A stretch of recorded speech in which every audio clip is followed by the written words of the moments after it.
Kentucky gets exactly what the doctor ordered, a big win over an opponent that, frankly, they needed to crush.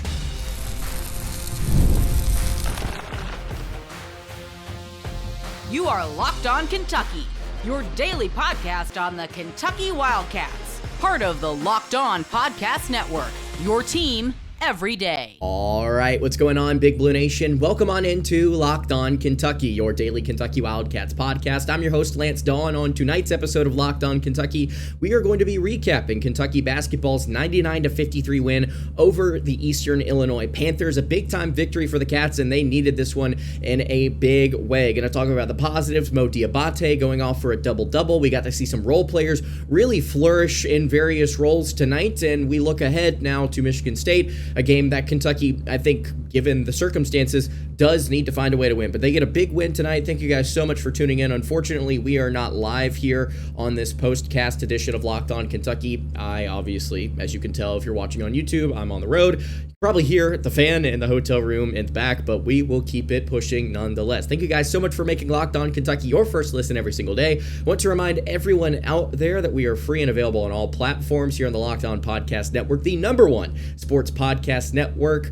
Also, I want to remind you guys, again, if you are not subscribed already on YouTube or on podcast, Michigan State preview coming Monday, big time game, going to be talking about that. But for now, go ahead and get into it.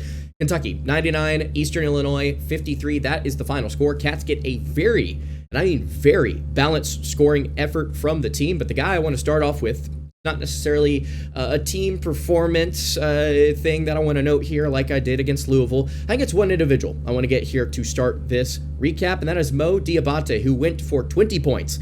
11 rebounds. He also had an assist in just 22 minutes of play. 8 of 9 from the floor, 4 of 5 from the charity stripe. Really solid stuff from him, and this was an Eastern Illinois squad that did not have the size nor the physicality to keep up with Kentucky. Obviously, make of it what you will, what Kentucky was doing physically against Louisville, but against a team like Eastern Illinois, they just simply did not have the personnel to body up guys like Dioubate. Dioubate, if I'm not mistaken, did grab quite a bit of offensive rebounds here. He actually had 4 in this game of his 11 total. He also had a couple of blocks, a couple of steals, plus 27. Plus minus, again, in just 22 minutes of play. He was all over the place. I thought he looked really, really good. Outside of maybe a bad turnover or two, Dioubate asserted himself and was the scoring threat that I think Kentucky needs to try and find, maybe at that power forward spot, if they are going to have players like Dawe kind of take a step back, be a little bit more of a role player on this year's squad as opposed to the lead star, especially whenever it comes to downhill drives. And that's actually the second thing I want to get to here, outside of Diobate's really physical, strong performance, which is what Kentucky brought him in to do. I think it was the way that Kentucky elected to attack offensively in this game. They ended up shooting 9 of 25 from deep. If you take out Walker Horn's chuck at the buzzer there at the end, 9 of 24 from beyond the arc, 36%, but they shot just 9 threes in that second half. I believe they were shooting just a touch over 31% at the end of the first period, elected to be more aggressive, I think attacking the glass and crashing at the rim. Kentucky able to do that pretty effectively again in the second period, and I say pretty effectively. In the second half, they shot 70% from the floor, 4 of 9 from deep, 44.4%. Again, would have been a clean 50% had it not been for Walker's shot there at the end of the game. Cats absolutely destroyed in points in the paint. Actually, 54 points in the paint as opposed to Eastern Illinois' 16. This was just a pretty much, I mean, this is, how do I put this? This is what Cal teams would do, like the Cal teams of old. Although those Cal teams, I don't know if they had the consistent ability to shoot like I think some of the players on this roster do, but this is what they would do to opponents. They would out-athlete you, they would out-muscle you, they would outrun you, and they'd get to the rim and score. And Kentucky found that in the second half. And frankly, I think moving forward, the offensive identity of this team does start to take a little bit of a change. As much as I love the run and gun, shoot threes, get up and down the floor, I don't necessarily know if your personnel is the absolute best for run and gun, chuck as many threes as you can this season. I think you can still do it to an extent, but this is not last year's squad. Last year's squad was built to do one thing, and it was to shoot threes. This year's team, a little bit different, in my opinion. I think they need to do more of what they did in the second half. Super efficient, hyper efficient inside the arc.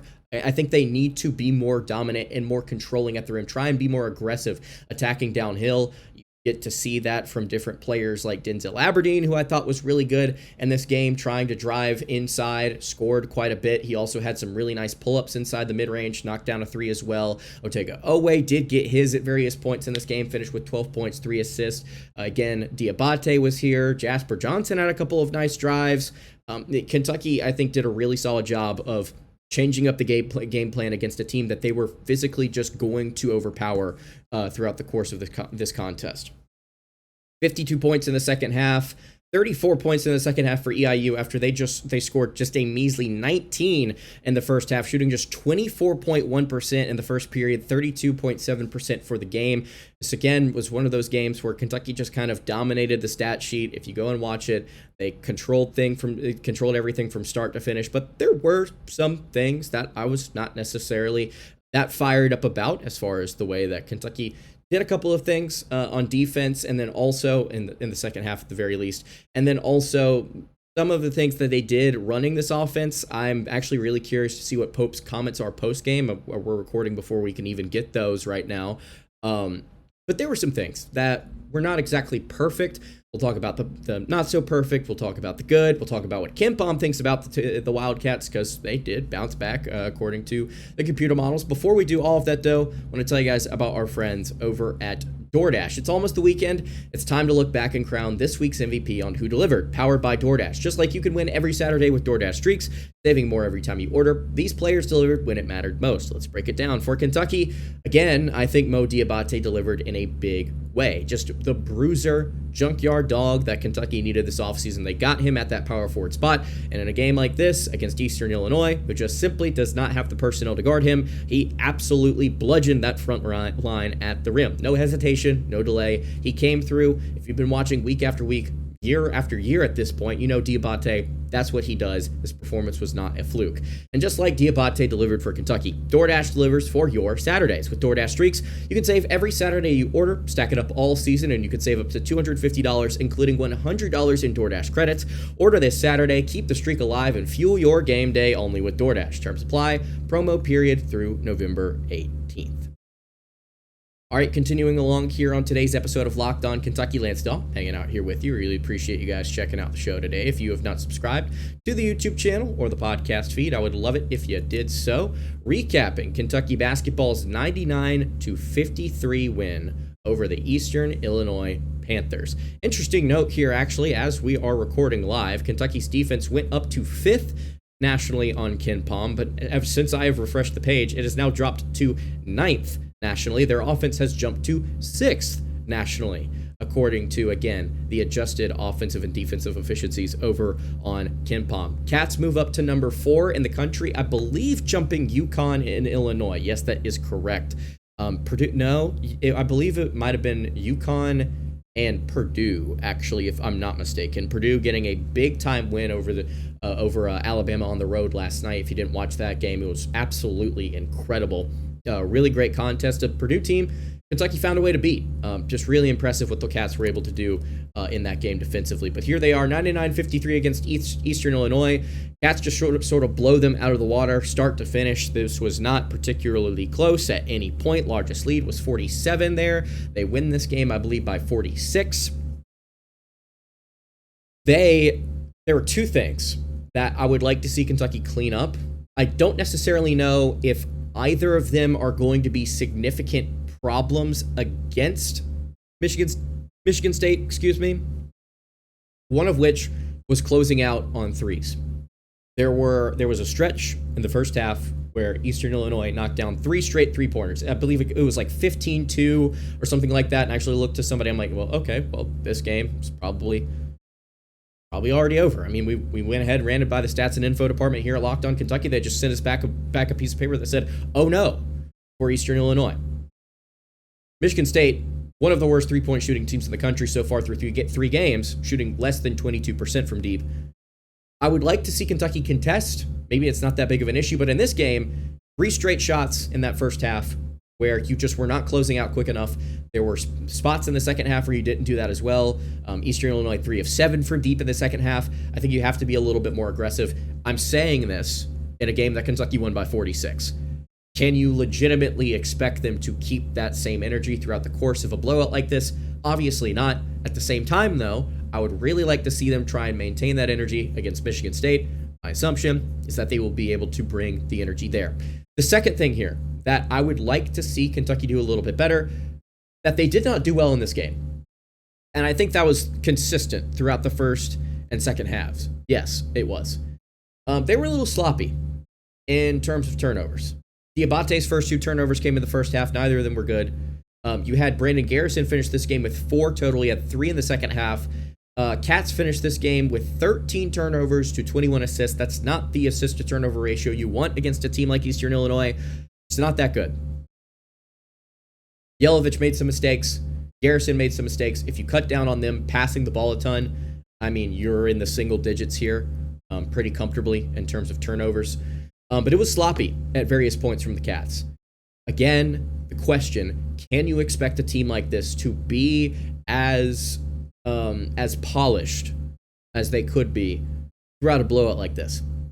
Answer's probably no. You probably can't expect it, unfortunately. However, Michigan State not turning over opponents at an alarming rate. In fact, if you go back and look the last couple of seasons, Tom Izzo's teams have not been insanely elite at doing so. Last year, they were pretty bad at it. Year before, not so shabby. This year, about average in terms of turnover margin, but this is an insanely athletic team, I feel like, at various spots. Obviously, you look at guys like Cohen Carr, Jeremy Fierce, I think is pretty athletic as well. They've got some dudes on this Michigan State team, and you have to be able to stay disciplined with your ball handlers, of which I don't think Kentucky has necessarily the most physical guys. Most notably, Jasper Johnson, Colin Chandler. I trust what Aberdeen could be, but again, just based on the way that he's kind of playing, he's less of a distributor consistently night in and night out, and more of just a guy who is comfortable with the ball in his hands. Not necessarily making that first pass to a bucket, also getting his, again, 6 of 9 shooting tonight, which was very impressive. Just another really solid game from Aberdeen where he's efficient, where he defensively played well. If you want to go look at the plus minus box stuff, 37 was the highest, obviously, of either team. Plus 37, absolutely insane. The Cats need more of that. The Cats need more from Denzel Aberdeen. It's difficult to ask him to be consistent, I know, but anyway, go back to what I was saying about Michigan State. This is a team that I think is going to test Kentucky. Very disciplined are Tom Izzo's squads typically. X's and O's wise, this is a team, that's a coach that knows his stuff. We saw how it beat Cal in 2022. I was at that game in Indianapolis. That was an incredible atmosphere for me to be able to witness. However, result, not so much. It's funny how that was actually the last time that Kentucky was number 1 in the preseason, or in the KenPom rankings period, before they were number 1, before they lost to Louisville. Now here we are again playing Michigan State after taking a loss. How does it, or they were the one that knocked us off, but it's Michigan State around the time of loss again. How does Kentucky respond this time with some significantly different personnel, and I think a more well-balanced roster than maybe they had with that 2022 squad that did significantly underwhelm us all. So Kentucky shot well in this game. I really liked Aberdeen. I really liked Mo Dioubate. There were some nitpick stuff with turnovers and closing out on defense, but overall, I thought it was a very dominant defensive performance. You get to look at guys like Garrison, who was plus 29 in this game. He played some really good defense. You also got to see Trent Noah plus 25 in 22 minutes as well. Cam Williams was plus 21. Otega Owe was plus 21. Colin Chandler was plus 21. And I do actually want to comment on this real quick. Cam Williams, 6 points. Hit 2 threes in this game. He also had 2 boards, a couple of assists, and a steal. No turnovers, 21 minutes of play. I love it. The fact that he is getting on the floor, and now we're getting to see him make some impact, not just on the defensive end, is really exciting to see. On top of this, I believe there was a moment in this game where Cam missed a 3, and then he immediately forced a turnover. The ability to stay collected mentally despite a slow start is something that I really, really like, especially out of a sophomore. He can be a very valuable part of this rotation as a 3-and-D wing. If Ortega is going to take a bit of a step back with all of the talent on this roster, and it's going to be a more well-balanced scoring effort night in and night out, then somebody like Cam is somebody you absolutely look to and say, hey, be a plus shooter, be a plus defender at 6'8". Show off the athleticism, show off the tools that could make you an NBA prospect. I think you got to see some of that tonight. It's confident, I think is what you would say in this contest. Andrea Jelovic also 11 points, 5 of 9 from the floor, 1 of 4 from deep. Maybe took a couple of 3-pointers that I wasn't happy with, but 11 points, 7 boards. He also had a steal in 15 minutes, plus 17 because he did have those 3 turnovers, again, of which I was not particularly excited about. How could you ever be about turnovers? But I did think that he had a pretty decent night as well. So we'll continue to break this one down. We'll continue to talk a little bit about how Kentucky attacked in this game. We'll look ahead, talk a little bit more maybe about some Ken Palm stats because I love to do so much. Before we do it though, tell you guys about our friends over at FanDuel. The NBA's back, college basketball's back, and there's no better place to get in on the action than FanDuel, the official sports betting partner of the NBA. Even if you missed the start of the game, you want to ride the hot hand, FanDuel has live bets on everything from who will score next to fourth quarter comebacks. Plus, you can even combine your live bets into a same game parlay for a shot at a bigger payout. You could possibly, if you're interested, head over to FanDuel, see if you want to lay something down on the Michigan State game on Tuesday if you were interested. Some of you already did this over on FanDuel. 38.5 was where the line settled tonight on FanDuel. Cats did cover against the Panthers, so if you're able to lie something down on that, I bet you're pretty excited about it, and FanDuel keeps every game exciting, especially, again, when your team is making that push. Right now, FanDuel is giving new customers $300 in bonus bets when your first $5 bet wins, so head to FanDuel.com to sign up today and play your game with FanDuel, the official sports betting partner of the NBA. All right, continuing along here on tonight's episode of Locked On Kentucky, Lance Dawe, hanging out here with you. Really appreciate you guys tuning in. I know, a little bit of a weird recording here. Obviously, we're not live, don't have the internet for that. I actually don't even know how long it's going to take to get this up, but we shall see. Subscribe if you have not already. Got a big preview coming Monday for a big game. Kentucky needs a win. They're going to try and go into Madison Square Garden and break a curse. See if they can get it done. But tonight, they are the victors. 99-53 over Eastern Illinois. Cats jump up to number 4 in the Ken Palm ratings. Really impressed with how Kentucky looked both on offense and defense tonight. They are 21st in effective field goal percentage on defense. Really, really nice to see compared to where they were a season ago. In case you didn't know, 149th nationally. One of the worst 2-point defenses in America a season ago. They are now top 30 in that department through 4 games. It's the reason why the top 10 defense right now, the only thing that they're not doing well is forcing turnovers. Everything else, they're doing a really good job of. They're holding teams to low percentage of shooting. Obviously, didn't do that against Louisville, but outside of that, they're controlling their opponents, unlike they did a season ago. Against a really bad competition, they weren't able to keep opponents from scoring pretty decently at the rim. This year so far, they're preventing second chance opportunities. They're blocking shots actually at a pretty decent rate. The only thing that they're not doing right now is turning teams over. They're making teams work for their points. They're in the bottom third nationally in average possession length on that end. They're in the top 60 in offense, so they're playing fast on one end, playing slow on the other, maximizing possessions. This is what we've talked about, about rebounds. Create opportunities for your offense, even if they're not the most efficient.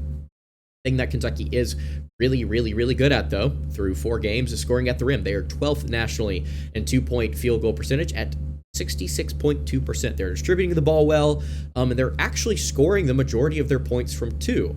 Only 171st so far in point distribution from 3. I'm sure that is subject to change as we wade deeper into the schedule. But also at the same time, maybe Kentucky saw something tonight and said, hey, we've got guys that can drive downhill. We got some physical guys. We can run some pick and roll with Malachi Marino. I think we got to be a little bit more disciplined about how we work some of those entry passes. But still, Kentucky can play well at the rim. I think they absolutely can.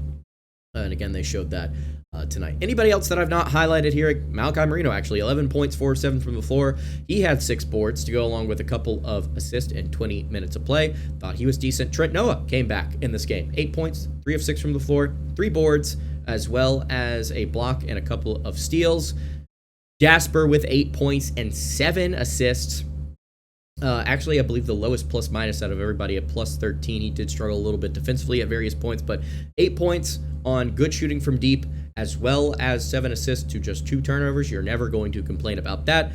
Got to try and work Jasper into this point guard rotation a little bit if Denzel Aberdeen is can't carry the load throughout the entirety of this season if Lowe is not going to be available, or if he is going to be available just sparingly.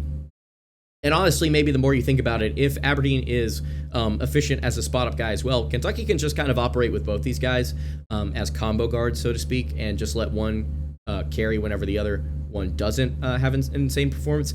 Chandler, by the way, in 20 minutes tonight, 4 points, 4 assists, but he only took 2 shots, made that 1 triple, also had a block, was relatively quiet, I think mostly because Kentucky wanted to try and work their bench quite a bit in this game, and it was pretty effective. Split box stats here real quick for you. Kentucky shot 61% as opposed to Eastern Illinois' 36% as opposed to the Panthers' 33% as well from deep. Cats shot 9 of 25 from beyond the arc. EIU 6 of 18. Kentucky 75% at the charity stripe, had 2 more turnovers. Eastern Illinois had 16 of their 53 points off of those turnovers, so not good. But the rebounds, I think, is the final thing we need to get to here. 49 rebounds to just 17 for EIU. Disgusting. The one thing that Kentucky is doing insanely well is maximizing possessions on the glass. 33 defensive rebounds, 16 offensive rebounds. They got 22 second chance points off those. EIU just 3 second chance points. 44 bench points for the Cats as opposed to 23 for the Panthers. Again, 54 points in the paint as opposed to 16. 24 fast break points as opposed to 6 more blocks, just as many steals, and 10 more assists. Cats absolutely dominated. Right now, if you're going to go look at KenPom and who is getting utilized quite a bit, Otega Owe still the go-to guy, used on over 28% of possessions. Believe it or not, Malachi Marino at 26.4% of possessions, which is quite shocking. Denzel Aberdeen, Mo Dioubate, Jasper, Yelovich, and Lowe used between 22 to 20.5% of possessions. Chandler at 16.4%, Garrison at 13.9%, and Cam and Trent at the very bottom of the rotation. I think there's a lot of promise still with this Kentucky team. I think they can be good. I think they can be efficient. I think they can be good offensively, and they can win games. But they got to be team great, as Pope has said. And if you don't have Jalen Lowe, I think that does make things a little bit more difficult. So Cats win tonight. Hopefully we will get a good game on Tuesday. That's going to do it for today's episode of Locked On Kentucky. You can follow the show on Twitter at Locked On UK. Follow me on Twitter at Lansdale_, and follow the show over on Instagram. That is at Kentucky Podcast. Any questions, comments, concerns, leave those in the YouTube comments below. Hit me on the socials. I will see you all tomorrow. Actually, I'll see you all on Monday for another episode of Locked On Kentucky. Hope you guys have a great rest of your day, and God bless.